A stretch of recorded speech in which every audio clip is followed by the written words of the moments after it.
Liz Cambage and Derek Fisher. Let the drama begin. If we take a look at their histories, you'll soon understand why this is a doomed relationship. Before we start, if you enjoy the content and enjoy the video, please give it a like and subscribe to the channel as it helps grow the channel and will allow me to produce more basketball content. Okay, so let's take a look at this. Let's first take a look at Liz Cambage first. Liz is no stranger to controversy. Love her or hate her, you can't deny that she keeps it interesting. She's the best at pointing out how she's been wronged. Her next apology will be her first, as she is never wrong in her mind. It rarely ends well with Liz. When leaving the Las Vegas Aces, she could not help but take a shot at her ex-team for hiring Becky Hammon and paying her $1 million.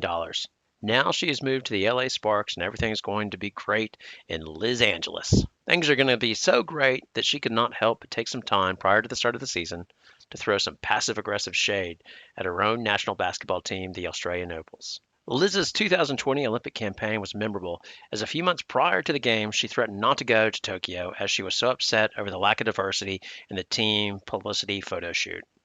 However, she got over this and decided to go and was excited about how good she was going to look playing in the Australian bodysuit. By the way, check out my video on the bodysuits if you ever wondered why the Opals wear the bodysuit, as it's a little bit bizarre. Okay, back to the story. Then a week before the Olympics, Liz got into a heated disagreement with the Nigerian team during a scrimmage. Rumors spread that some bad things were said by Cambage during the altercation and that she had been breaking COVID protocols whilst in the Opals team training camp, which caused senior players to be unhappy with her behavior. She quit the team days prior to the Olympics, citing mental health issues. Cambage then went on social media claiming the rumors about her breaking COVID protocols were lies, but she did acknowledge that she had been in a heated altercation during the scrimmage with the Nigerian team, but sort of reported that this had been overblown. Basketball Australia then said they would investigate what happened, and after the Olympics released a report that revealed, well, absolutely nothing regarding what happened. The BA statement advised that 4 incidents were investigated, 3 of which were dismissed. But she was found guilty on 1 incident and revealed a formal reprimand had been given for this incident. However, no information was provided regarding what the incident was or what she did. It was the softest of punishments that Basketball Australia was able to give, and presumably they did this as they were hoping that Cambage would be willing to return to the Opals and be a part of the Basketball World Cup campaign, which will take place in Sydney, Australia in 2022.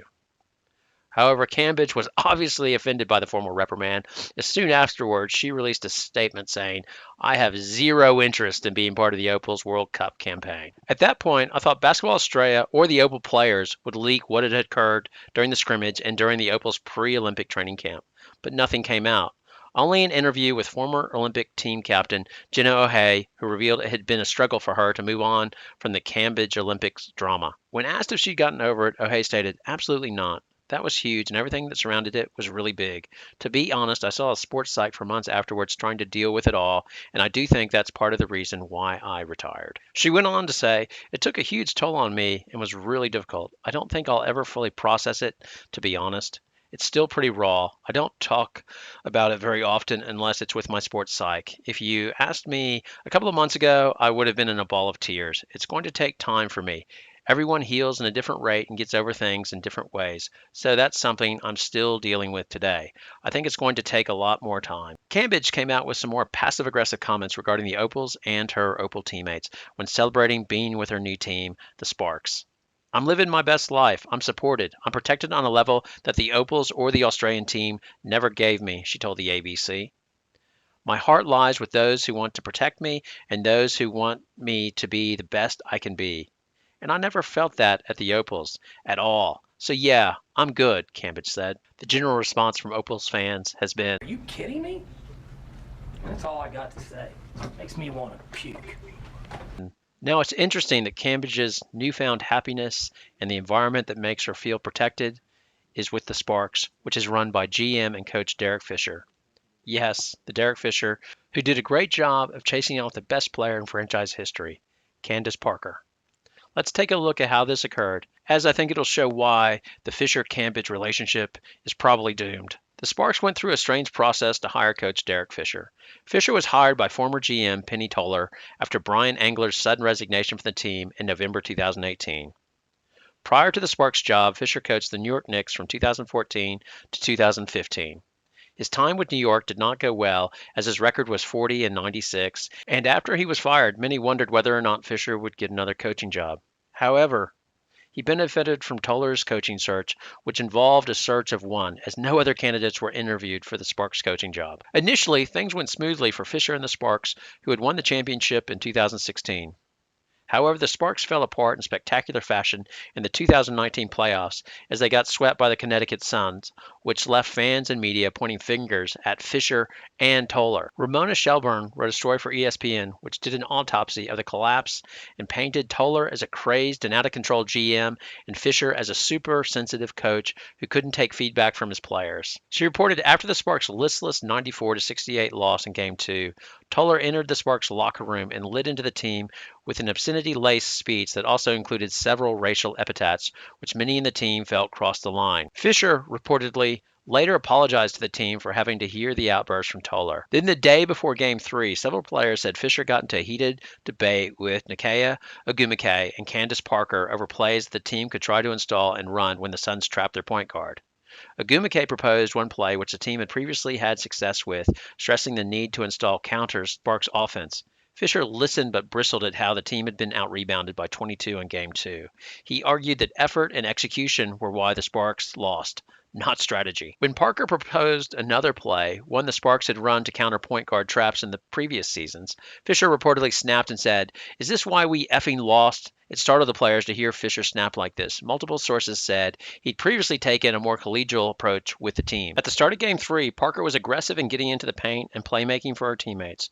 It wasn't completely out of the ordinary for Fisher to sub her out after only 7 minutes into the game, but sitting her for the entire second quarter was totally out of the ordinary, as he hadn't done that for the entire season. Parker was the only Sparks player with a positive plus-minus rating at the time she was benched in the first quarter. Initially, her replacement, Shanae Ogumike, led the Sparks on a 5-0 run, but instead of subbing Parker back in for her normal second quarter minutes, he kept her on the bench until halftime, and they were outscored 10-2 and were trailing by 8. Fisher then put Parker back in at the start of the second half, but pulled the Sparks' two-time MVP after only 4 minutes when LA was trailing 51-36. He then left Parker and the other 4 starters on the bench for the entire fourth quarter.